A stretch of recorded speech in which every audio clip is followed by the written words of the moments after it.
Hello everyone, welcome back to Future Tech Official. In our previous lesson, we learned about Python data types. Today, we're going to make our programs interactive by learning how to get information from users using the input function. Let's get started.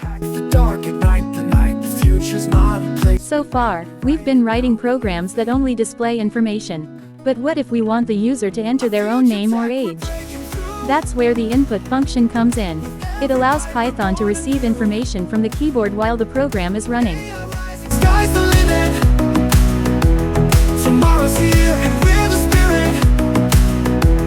From zeros, ones to galaxies.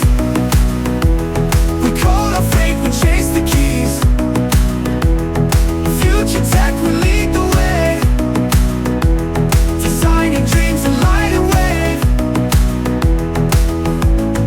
Blockchain chains, but we are free. We surf the cloud, we own the seas. Quantum minds inside the cruise. We shape the world with what we do. Drone in skies and bots on ground. A smarter world is all around. No limits now, no turning back. Input waits for the user to type something. Whatever the user types is stored in the variable name. Print displays the greeting using the value stored in name. With every byte we're born anew. AI rising, sky's the limit.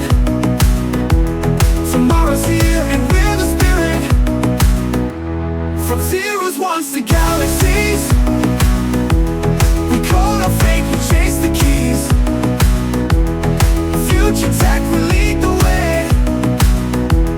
Designing dreams and light and wave. Important note, the input function always returns text, a string. Even if the user enters a number, Python still treats it as text.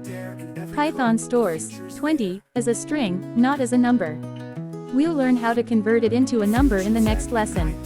Why is user input important? User input is used in many real-world applications, including login forms, registration forms, calculator apps, quiz applications, games, surveys, banking systems. Without user input, programs can't interact with people. Conclusion. Congratulations.